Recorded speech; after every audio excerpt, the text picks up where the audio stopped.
From the Oregon State University Extension Service, this is Pollination, a podcast that tells the stories of researchers, land managers, and concerned citizens making bold strides to improve the health of pollinators. I'm your host, Dr. Adoni Melathopoulos, Assistant Professor in Pollinator Health in the Department of Horticulture. Many of you remember a couple of winters ago, there was shocking news from California. The western population of monarch butterflies, the numbers that had returned to winter in California were exceedingly low. There was worry that these butterflies would not be able to recover. This past winter, numbers are back up again, and it brings into focus how little we know about this butterfly, not only its patterns of migration, but also the drivers behind these population dynamics. And that's where a lot of committed communities and groups have come together to try and get some of the data to better understand what's driving these this dynamic. And so I'm really excited to welcome back on the show Robert Coffman. He's the chair and co-founder of Western Monarch Advocates. Many of you remember we had him on a past show. He's also with the Southern Oregon Monarch Advocates. In this episode, he's going to tell us a little bit about how to understand these ups and downs with these populations, but also talk about the central importance of Southern Oregon in the migration of the Western monarch butterfly population. So without further ado, let's head down to Southern Oregon to talk with Robert Coffman this week on Pollination.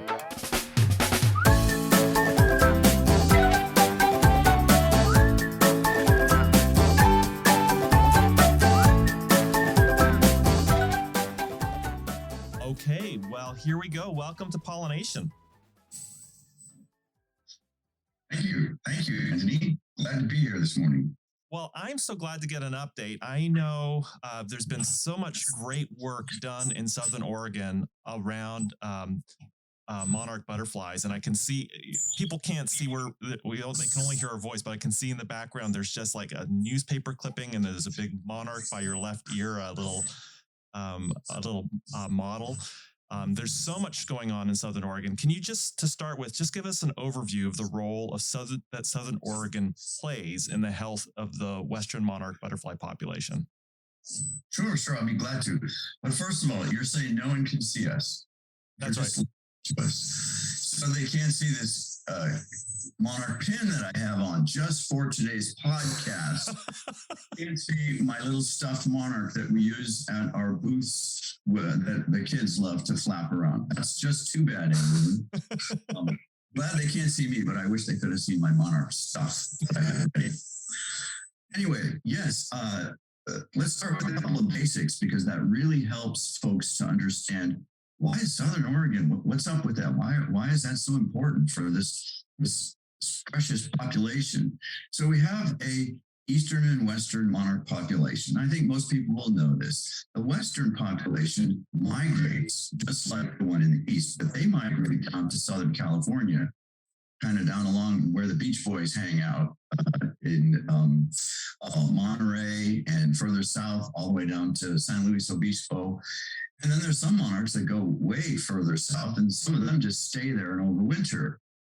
But the ones that migrate down there and overwinter are not the ones that then come back up here and migrate through Oregon and then on up to Idaho. Those people that know about, you find our Western monarchs in Idaho and Washington, and in some years, all the way into Canada.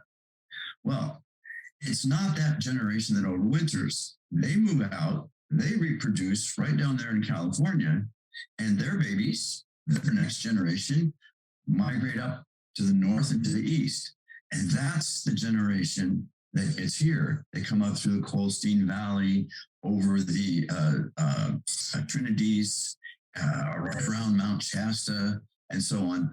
And here is their first stepping stone, where they then land down, find milkweed. Of course, everyone knows that's the only host plant that the monarch caterpillars eat. So they look for the milkweed and other nectaring plants for food for the adults, because they need to stop and make a pit stop as well and reproduce and make that second generation.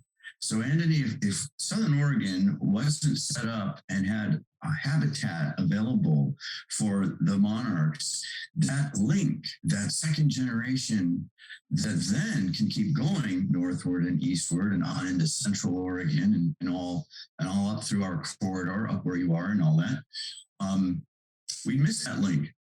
And it's just like any chain. If there's one link in trouble or one link that's actually goes away, well, there's your issue. So I think that's kind of really the groundwork of why we really care about the monarch here and what we're doing here to help keep that link going. When does that link occur? When are these butterflies destined to hit Southern Oregon? That's pretty neat. So of course they're down there overwintering in the winter. Why? Well, a couple of reasons. One, there's no more milkweed up here, so no sense reproducing. You can't. But also they monitor their temperature so for that longevity, so that overwintering population can exist long enough and wait till spring. So spring starts it all. Things start to warm up in Southern California in March. And now that first generation is reproducing down there and some of them are starting their migration. We like to say we start to see monarchs here in mid-May, so keeping your eyes open by then, especially in Southern Oregon, is a good time to get started. But honestly, it's the real observations don't really come in often until June sometime. And that's that first, you're looking at those arrivals. And of course, some of them stay. They'll stay here and they don't reproduce and everyone doesn't just fly away. Of course, some stay all year long, but others keep that migration moving too. So start in June and you'll see the different generations here throughout the summer, all the way into fall until October, sometimes even early November. Okay, wow, fascinating. I didn't realize that. I thought it was just a wave that moved forward, but I didn't think that there were these little populations that sort of hung around as the migration wave moves up. Well, that's what's so neat about an insect population is it's not like you're tracking a wolf or a big game or some larger. These insects, they are, they're hopefully tens of thousands, hundreds of thousands. We're going to get into that a little later, but they seek out different ways to continue the migration. So some years you don't even see many on the coast, for example. Other years, for some reason, a few insects get over the coast. Things are looking good over there that year. And maybe that's the part of the migrating population that becomes the strongest that year. So they're moving at like a big mass that's kind of almost like they're figuring it out, but how do they do that in their little brains? But the organism kind of figures it out each year. I have a stupid question. I wonder, I would think that it's a way there are way less obstacles to move up actually the coast, but they don't. Is that true? They don't move up coastal Oregon. They really kind of move inland. Partially, and I want to be careful. I don't know who else listening. As I said, it changes, but we've had great documentation and observation of monarchs making it up to like the state of Jefferson here in between Southern Oregon and Northern California, the Eureka, McKinleyville area. Mm-hmm. Wild monarchs observed there on up into Brookings. Brookings monarch advocates are real strong advocates over there and have monarch festivals. And they do that because the wild monarchs make it there. But somewhere between maybe Brookings and then and Gold Beach, somewhere over there between there and maybe Bandon, they do start to move. That wave starts to move inland. Again, probably tracking the milkweed and the nectar-bearing sources and move in more like Central Oregon and then fans out into Idaho and Washington. Now, anybody listening from Bandon or further up the coast, if you want to school me on that, and have Anthony's program here really look like they're furthering the research. Just chime in. Well, I imagine we'll get into that in a minute, just the importance of observations. But I guess one thing I want to pick up on that you mentioned is, 2 years ago, the return of butterflies to California was really low. And I just wanted to get an update. How did things look last year? And what are things looking like for the upcoming year? Well, again, I hope a lot of folks already know this, but yeah, let's put some numbers on how bad is bad. So 3 or 4 seasons ago, if you want to count it that way, well, let's even back up further. We all know that the Western monarch and all the monarch population really plummeted since the 90s, for example, down. And the Western population 3 years ago took a much steeper drop than the Eastern population. Everybody's scratching their heads about that. So we dropped down from, and the way we know this is there's a counting program, and I won't go into all that, but there is a method that folks have been using to estimate the counts at these overwintering sites that they've been doing for years. And they have big teams that are trained to do this count.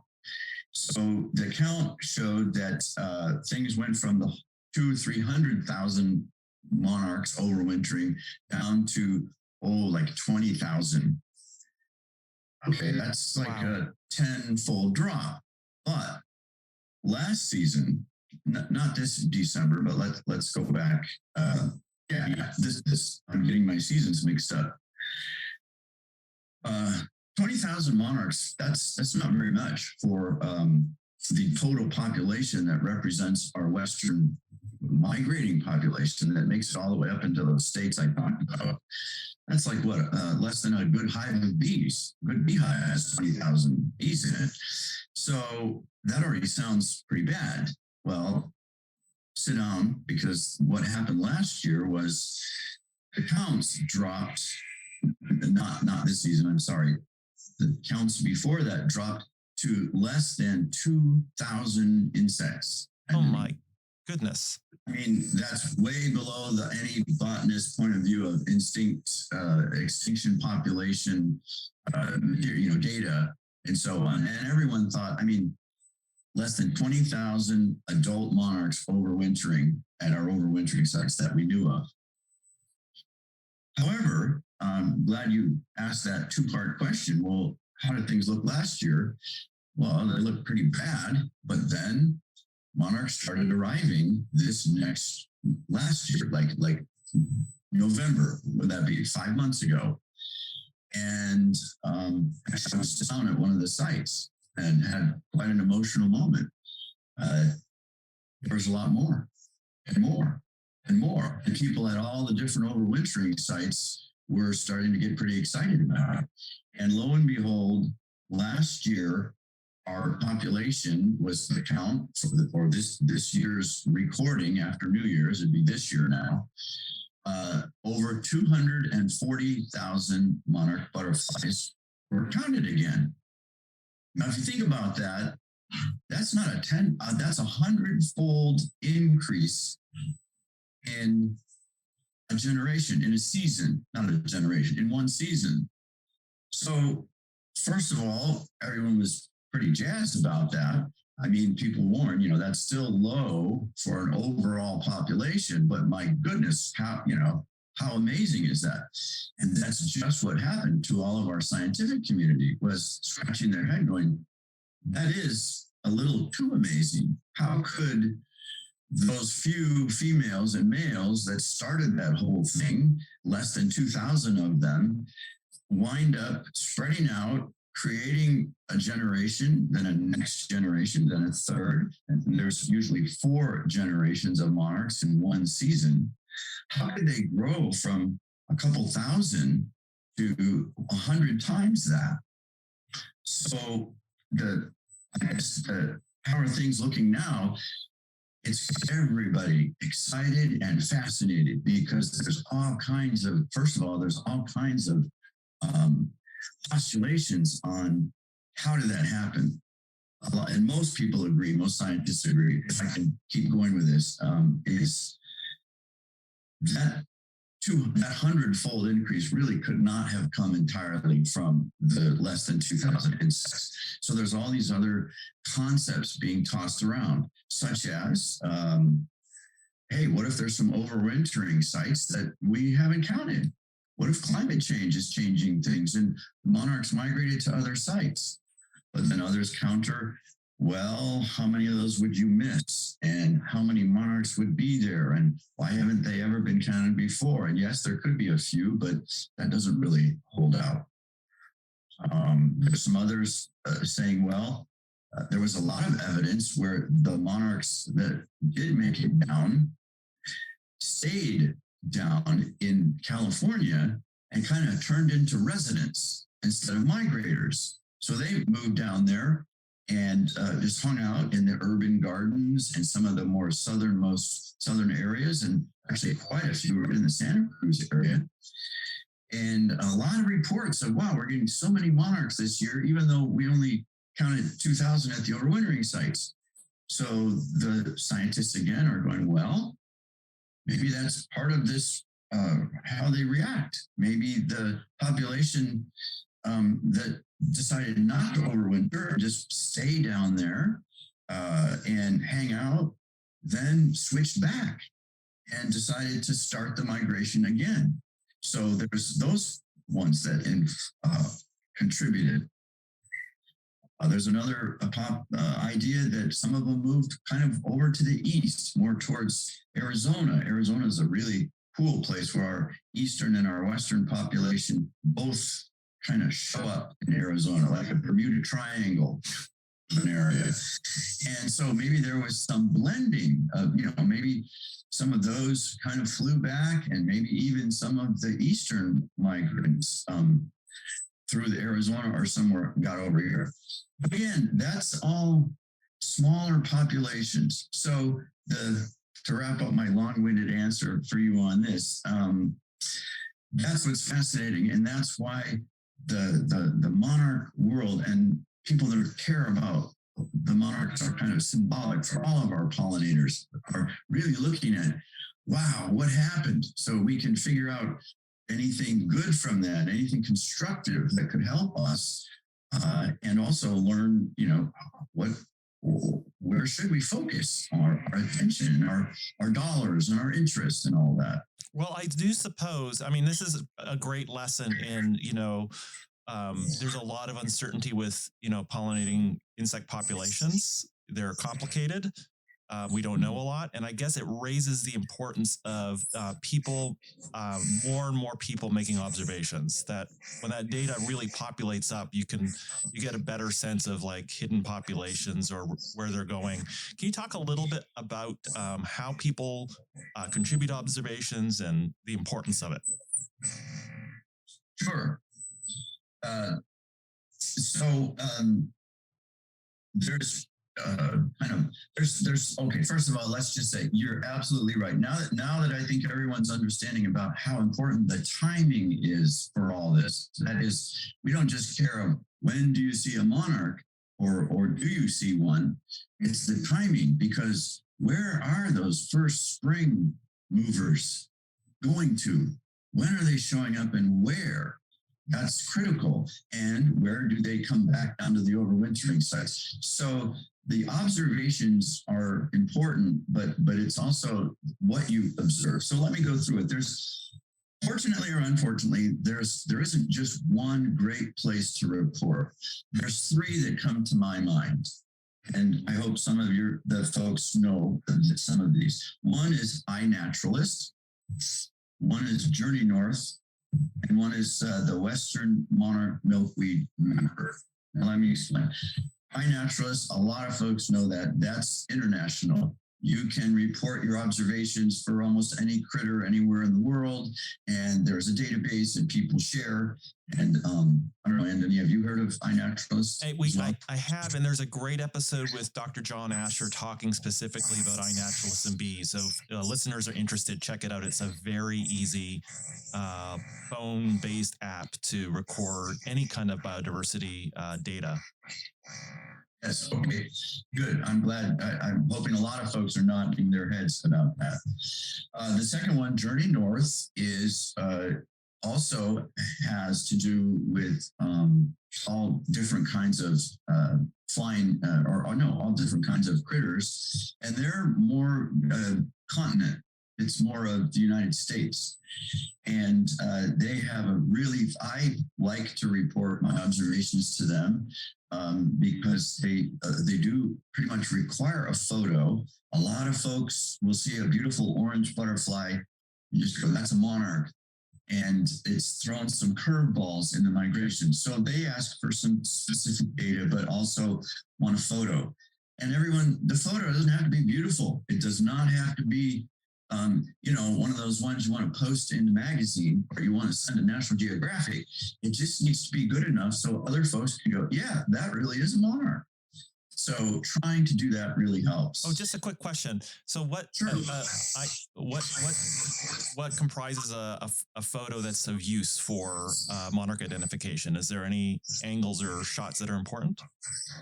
Well, if people that are good at photography that can get close-ups, really, this just to see if it's a monarch at all, which you can do from a photo that's fairly far away. A person that really see the spots. Also, a little video of the way they fly. They fly very differently than a lot of other, a fritillary or a painted lady or a California tortoise or whatever.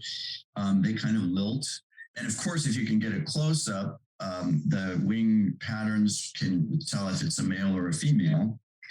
But since you're asking about the data in the photographs, the other thing, and I'll get back to the milkweed mapper in just a second, but jumping to, well, what am I supposed to observe? Well, first of all, don't sweat it. Whatever you observe will help. But as I mentioned earlier, the date, super important right now to know when we're seeing them where. The location, and that can just be an address where you live, or where you were hiking in the woods, whatever. If you're really having fun and you want to pinpoint that with, some people like to do that now with coordinates, great, but it doesn't matter. It's more like, it's just people will trust however you want to report that. And then any comments. And again, if you're a monarch enthusiast, you might be saying things like, oh, it was nectaring on lupins, or they were mating, I saw two, or it was a female or a male. But again, if you don't know that, any comment that you have, it was flying really fast, it stopped and was on a nectaring on a flower, it looked like it was laying eggs, any kind of comment that you think that would help. So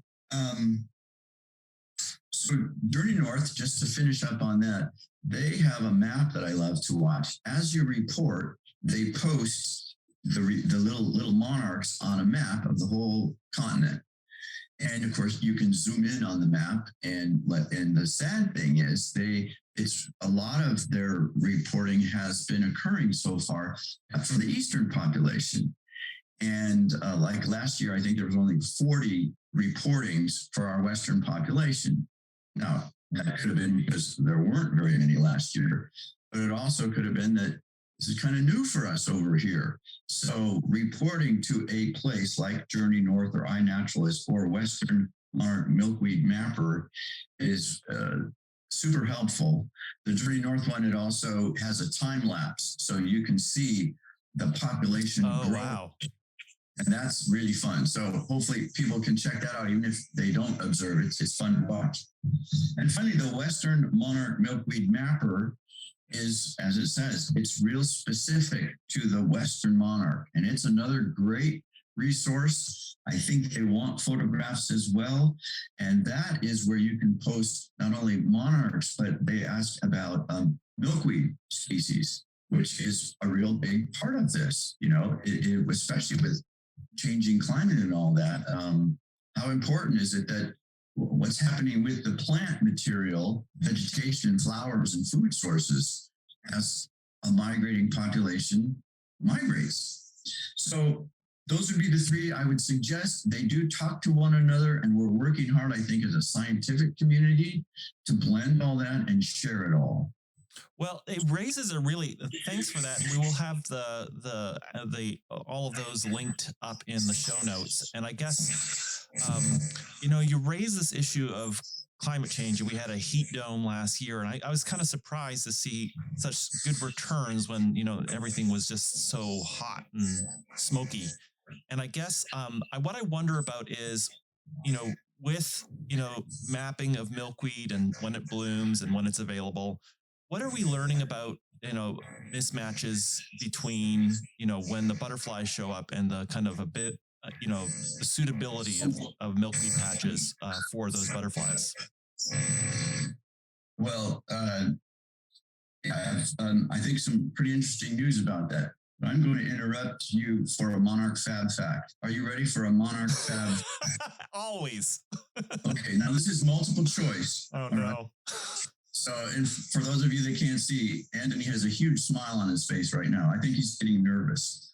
Okay, so this fits in with everything we're talking about. All right, this is a fab fact I did with my grandsons, by the way. So you're in big company, all right? Monarchs track the day length, sun direction, and the Earth's magnetic field all to migrate. Okay, what part of their body do they actually sense the magnetic field? I mean, think about that first, and I'll give you your choices. They sense the magnetic field as part of the way that they migrate. I mean, that is fascinating. Plus, what fascinates me is how in the world did we figure that out? So, what part of their body do they sense the magnetic field? A, they carry a magnet in their pocket. B, feet hairs. C, their head. D, the tips of their antenna. He's thinking, folks. I am thinking. Feet hair seems. I can't think. Head seems the obvious one, but that's so obvious, and you wouldn't have pitched it that way. I'm gonna go for the last one. What was the last one? Antenna. Tips of the antenna. Yes. That's what I'm gonna say. You don't want to carry a magnet in their pocket? Well, I love that answer, but. You are correct. If I had yes, it's the tip. So if you ever look at a monarch again up close and you see their antenna and you see the little black tips on the end, think about that. Don't ask me how it works, but think about it. Fantastic. Thanks for putting me on the spot. So, okay, moving back to your question, because it's a great question. First of all, I think everyone agrees that, there's significant climate change going on, and there has been some research, especially in the butterfly world. I know Chip Taylor from Monarch Watch has published a lot, as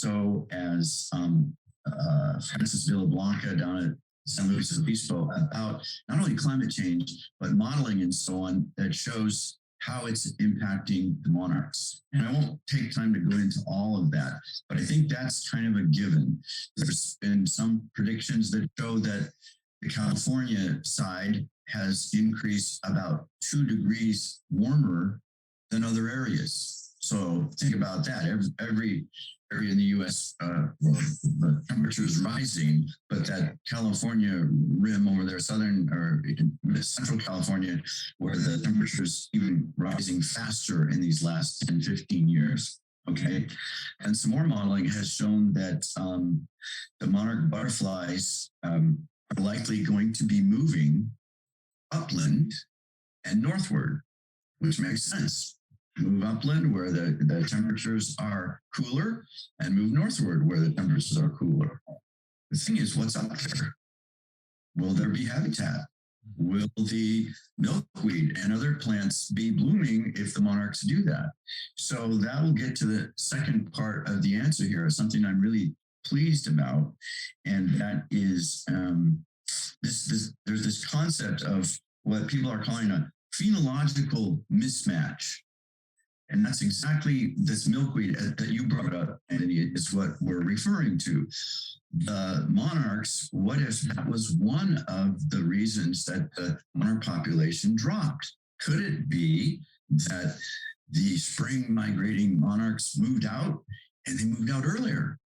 And if they move out earlier, the milkweed that is needed to be out there for them to rear their young the caterpillars isn't up yet.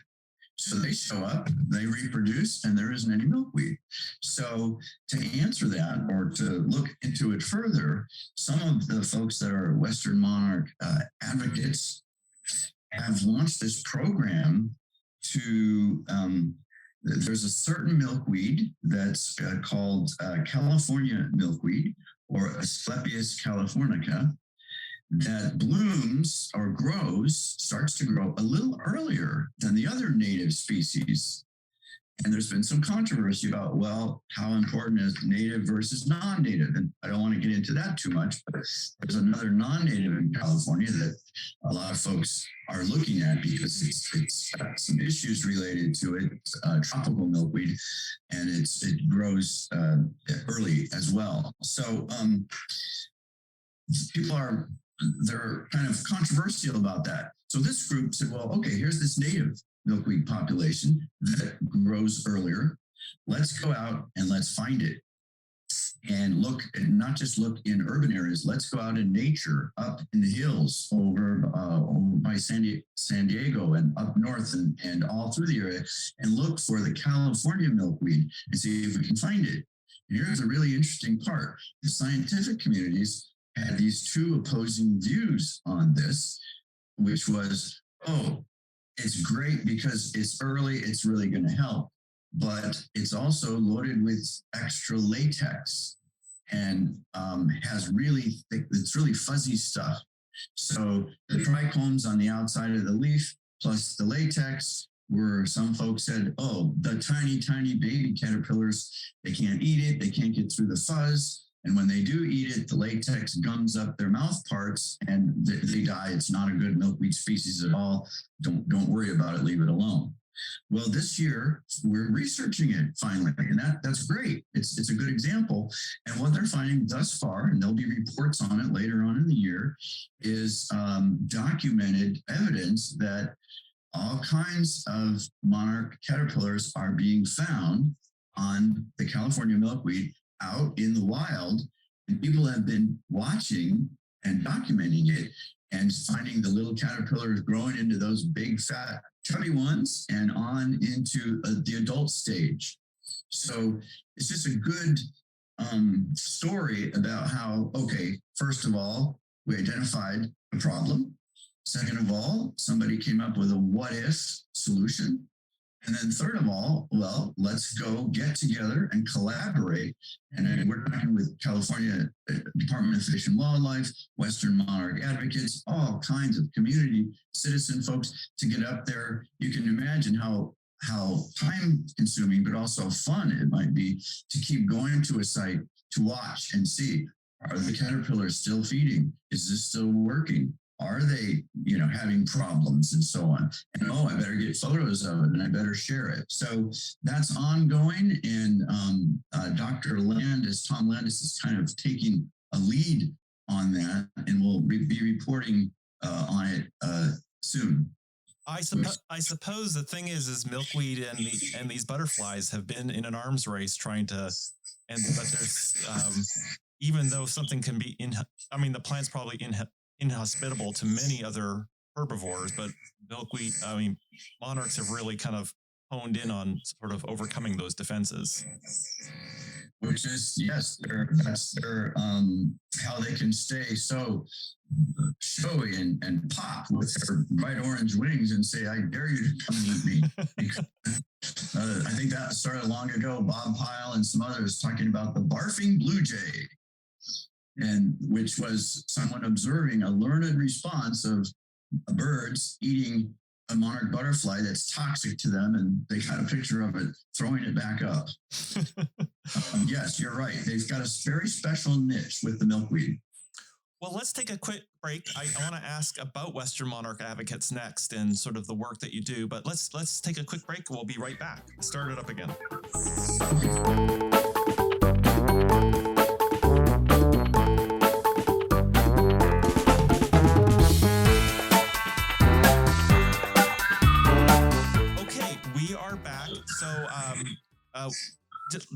So you talked about Western monarch advocates. What is it? How does it work to conserve monarch butterflies? You've talked about a number of dimensions. Kind of like walk us through the multi dimensions of Western monarch advocates. Of Western monarch advocates itself. Okay, but since everyone was on a break, I just want to check with you. Do you still remember how the monarch butterfly tracks the magnetic field? Antenna. Yay. All right. We're ready to go for the next part. So yeah, I'd love to share with you. So Western monarch advocates, who are we? And I'm not going to go into a big, long thing, but what we are not is we definitely became this group, not to be another monarch group at the trough, so to speak. There's so many that are doing great things and learning scientifically and reaching out and so on. Here's what we wanted to do back when we got started, which was 4 years ago. We realized everyone's in their own states. Everyone's has their own turf, their own agencies, their own garden clubs, their own research rooms and classrooms, their own funding and all that. And we have this population of monarchs that exists, nationwide. And in the West, 9 different states plus Canada, including where you said you came from, Alberta, every now and then. And we thought, what we need to do, if we can every now and then bring these people together and have them interact with one another, hang out and talk and share, not just researchers, but everyone, they're going to probably go back and do whatever they do better. That's it. That's all we're thinking. If this collaboration and getting together helps folks to then go back to wherever they are and do what they're doing better to help restore the habitat for monarchs and other pollinators, not only did we do it and we win, monarchs win, and so do all of our other native pollinators. So that's what begat Western Monarch Advocates. We held a big summit back in, even though good old Southern Oregon Monarch Advocates, which I helped co-found, we were kind of the starters of all this. But the summit that we held in 2020, some folks might even remember that, was down in the Carmel area. Pacific Grove, Carmel, Monterey Bay. It was a great standing room only, and that's exactly what happened. Folks came in. We had a 3-day summit. Speakers, workshops, go to the monarch groves and enjoy them and see them and get that great feel for it and so on. And talk and share and then go back to, we had people from Hawaii all the way to Maine that showed up. Wow. You don't have to live here to care about the Western monarchs. So that's the one thing that we did. And I'm going to tell you about our next step, which would be international in scope. But I want to go back to your specific question about another thing that we've done to help. And that is the actual conservation of monarch butterflies. You'll probably really like this outreach. How did this collaboration help for reals? Did that really happen where people did something better? Okay, so last year, I get a phone call, U.S. Forest Service, international programs. Now, Andy, have you even ever heard of U.S. Forest Service international programs? No. So he's shaking his head. No, a lot of people haven't. And if they're listening, they probably know that. And it's a program that's often for birds that migrate out of our country. So we care about that. They contacted Western Monarch Advocates and said, hey, we hear what's going on with the Western Monarch, and we know it also travels, just like the Eastern, down into areas of Mexico. No, sorry, put that the wrong way. Western Monarch gets down into the Baja region. So they also still stay over here, but in Mexico and on into Canada. And they said, we've got some funding for our Wings Across the Americas program. And we've identified California as probably a focal point, but also Oregon as maybe the second most important state. Remember how I mentioned the links and all this? And they said, we would like to have you guys figure out where should we provide some funding in Oregon to restore monarch habitat? Where are there some shakers and movers that can really do it? So we really do this and don't just arm wave. And second of all, is it in a place where the monarch butterflies truly do migrate? So we collaborated with the Deschutes Land Trust. So, okay, we got the U.S. Forest Service in. By the way, the guy was from Washington, D.C. We got that. We've got Western Monarch Advocates. We've got the Deschutes Land Trust, which is Central Oregon. And they said, well, we'll be the administrators of this for you. We will help in that way. And then we identified 4 different areas in Oregon to spread out this restoration dollars and got involved with here in Southern Oregon. Maybe you've heard of the Bear Creek Restoration Initiative. People that have all banded together after the ravaging fires that ripped through this area and have been trying to restore our riparian corridors and greenway areas. And we are now weaving in that area 8 to 10 pollinator garden areas mixed in with all the rest of the restoration work that's going on. Because as we were talking on the break, Anthony, this doesn't have to be real specific, like it's a very different thing. All you need to do is weave in the vegetation, a little milkweed, as well as other plants that are nectar producing throughout the summer season for our different generations of monarchs, but also all our pollinators really need nectar-bearing sources throughout a season, and just weave that into all the rest of the restoration work. So we've been working with them here on that. But also the rest of the Oregon area, up further to the north, Elkton, Oregon, are going to be growing 3,000 or 4,000 milkweed plants this year, thanks to that effort. They're a part of it. So keep all these different entities in mind. Can you believe that in Portland, Oregon, Pittock Mansion and Washington Park? I mean, how many folks have been there as tourists or whatever? This year, for the first time, the first pollinator gardens that they've ever done in their parks are being built right now as we chat at the Pittock Mansion and in Washington Park. And then finally, over in Central Oregon, where the Deschutes Land Trust is working, is also outsourcing all kinds of milkweed, giving them away because of the funds to grow it, and giving away milkweed and other nectar-bearing plants to any kind of groups that need it to go out and plant. And then they're doing the planting on their own. So I know that was long-winded, but if you are thinking about all the different entities that got involved because of that, that's when I say we win. You know, it's a great combination of federal dollars making their way to communities and the connection. The thing I always love about the monarch world is the enthusiasts, the advocates. There's a lot of you out there. And I guess that brings us to, you were hinting the next conference of the Western Monarch Advocates. Tell us a little bit about that. I imagine there's a lot of people who are looking for an opportunity to get together and share stories and share, celebrate what they've been able to do. Sure. Can you hear this fake drum roll? That was real. Oh, okay. Yes. So remember, that's kind of what started us, and the fact that we got this call, and a lot of the monarch advocates on our board and that are doing whatever they do best. We all freely agree with that.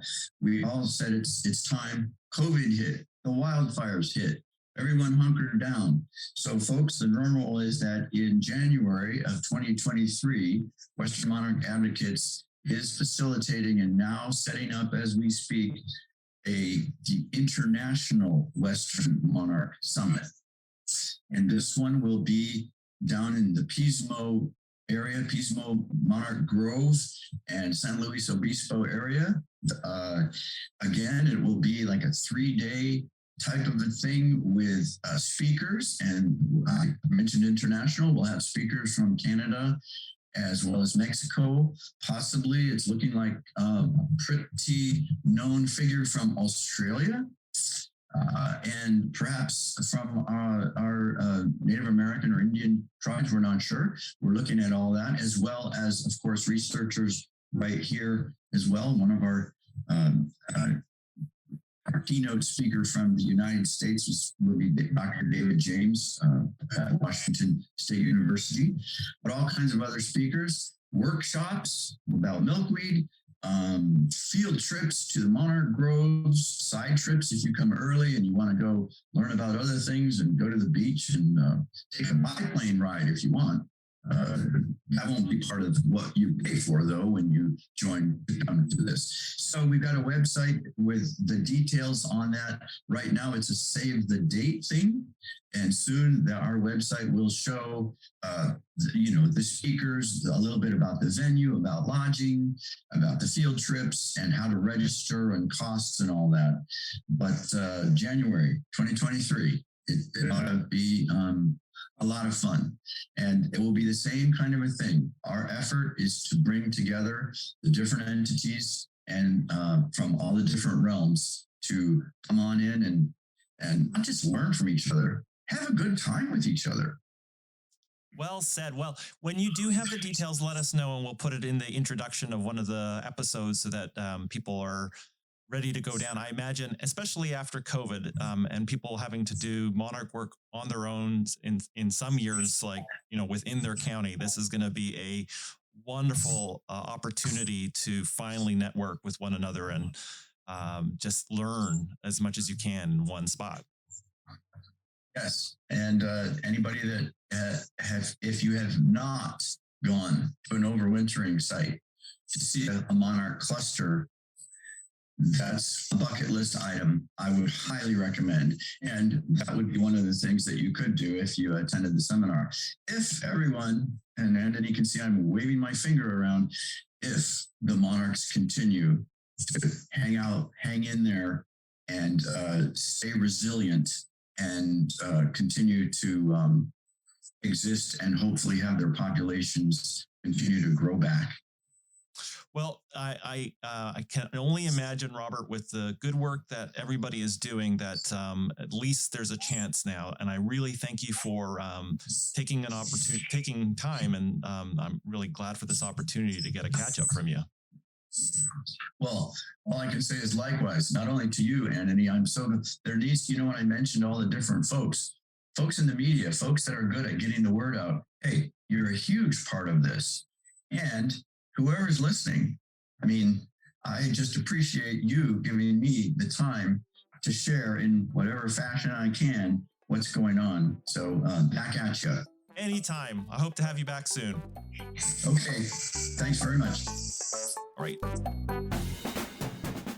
Thank you so much for listening. The show is produced by Quinn Sinan Neal, who's a student here at OSU in the New Media Communications program, and the show wouldn't even be possible without the support of the Oregon Legislature, the Foundation for Food and Agricultural Research, and Western SARE. Show notes with links mentioned on each episode are available on the website, which is at pollinationpodcast.oregonstate.edu.